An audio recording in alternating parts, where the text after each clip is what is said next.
Oh man, we've all been there, right? You pull an all-nighter, you force-feed all this information into your brain, you pass the test, big sigh of relief, and then, poof, it's just gone. It feels like all that hard work was for absolutely nothing. So why does that happen? And, more importantly, how do we make it stop? Well, here's the secret. The solution isn't about more hours or more stress. It's about having a much smarter strategy. For the next few minutes, I want you to imagine learning not as like filling up a bucket, but as building this massive, incredible skyscraper right inside your mind, a neural skyscraper. Every single technique we talk about is going to be a part of this amazing construction project. So every great building, every single one, needs a rock-solid foundation. You can't build up until you've dug down deep. And when it comes to learning, that foundation is all in your head. It's your mindset. Okay, so this is crucial. It really boils down to two totally different ways of looking at things. A fixed mindset, well, that's the idea that you're just born good at something or you're not. But a growth mindset, and this is our bedrock, is the belief that your abilities can be built, they can be developed through dedication and hard work. It actually welcomes challenges and sees effort not as some sign of weakness, but as the only real path to getting better. What's so amazing is how simple it can be to start shifting your mindset. A lot of it comes down to this tiny little word. The next time you catch yourself thinking, I can't do this, just add one powerful word at the end, yet. I haven't mastered this yet. See? That one word completely reframes failure. It's not a dead end, it's just a temporary stop on the way to learning. Now, the second part of our foundation is this thing called metacognition. I know it sounds super complicated, but trust me, it's not. It's just the act of thinking about your own thinking. It's like you're the project manager of your own brain, figuring out which strategies work best for you. And this whole process really breaks down into 3 simple steps. First, before you even start learning, you plan. Okay, what do I already know about this? What's my actual goal here? Then, while you're in the thick of it, you monitor. Wait, does this make sense? Am I getting lost anywhere? And finally, after a study session, you evaluate what worked well, what could I try differently next time? This simple cycle turns you from just a passive student into an active, self-aware learner. All right, our foundation is poured and solid. It's time to pick out our building materials. And we're not talking about just any materials. These are the high-quality, scientifically proven cognitive tools for building strong, long-lasting memories. Okay, this right here is the single biggest mistake that most of us make when we study. We just reread our notes, maybe highlight the same sentences over and over again. That's totally passive. The research on this is crystal clear. The best way to strengthen a memory is to actively pull it out of your brain. It's a process called retrieval practice. So how do you actually do it? Well, it's way easier than you think. You can give yourself a quick little quiz, or try what's called a brain dump. Just close your books, grab a blank piece of paper, and write down everything you can possibly remember about a topic. Even something as simple as pausing after reading a chapter and asking yourself to recall the 2 main things you just learned. That forces that active recall. And this gets right to the heart of why cramming is such a disaster.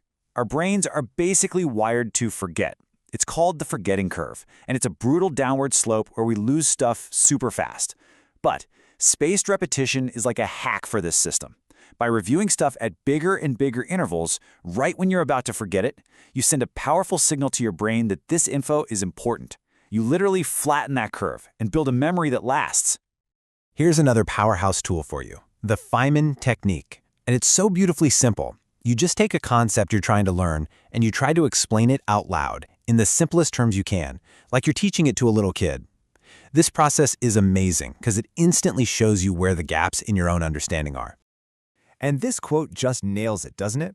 Real understanding isn't about using a bunch of fancy jargon. It's about being able to boil a complex idea down to its very essence. The Feynman Technique is the ultimate test to see if you really get it.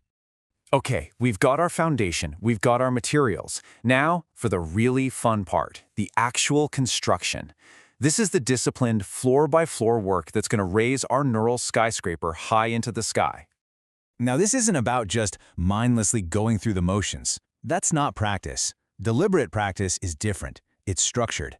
It zeroes in on your specific weaknesses, and it's always pushing you just a little bit beyond what you can currently do. It's supposed to feel challenging, even a little uncomfortable. That's because that edge of your comfort zone, that's exactly where the real learning happens. Think of your working memory like a tiny little workbench. You can only hold a few things on it at one time.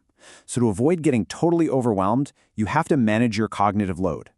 First, you chunk big, scary ideas into smaller, more manageable pieces. Then you can use scaffolds, like a checklist or a worked example, when something's totally new. And, this is so important, you have to get rid of distractions so all your brain power is focused on the actual task. So, you could build the most beautiful skyscraper in the world, but without electricity, plumbing, and internet, well, it's pretty useless, right? The same goes for your brain. This section is all about installing those essential utilities that make your learning engine run at peak performance. We so often treat sleep as the first thing we can sacrifice when we need more study time. That is a huge, huge mistake. Sleep is when your brain does its most important construction work. It's a process called memory consolidation, where it strengthens and stabilizes all those new connections you built during the day.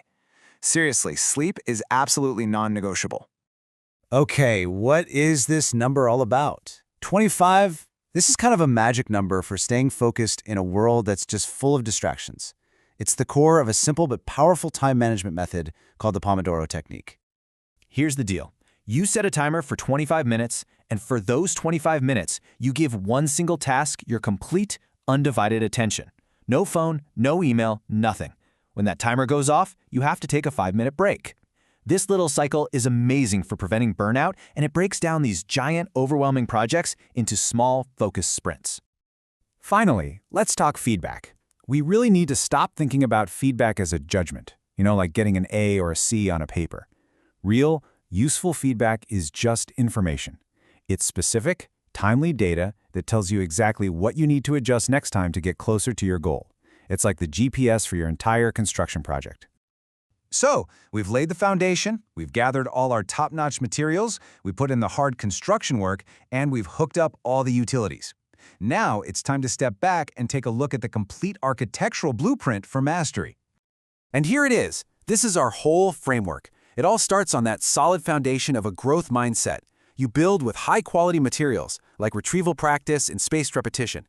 You put in the hard work of deliberate practice, and you power the whole thing with the utilities of proper sleep and good feedback. This isn't magic, you guys. It's an engineering plan for your brain. You see, learning isn't some gift that's only for a few lucky people. It is a skill. And just like any other skill, it can be learned, it can be practiced, and it can be mastered. You have the blueprint now. So the only question left is, what incredible new thing are you going to build first?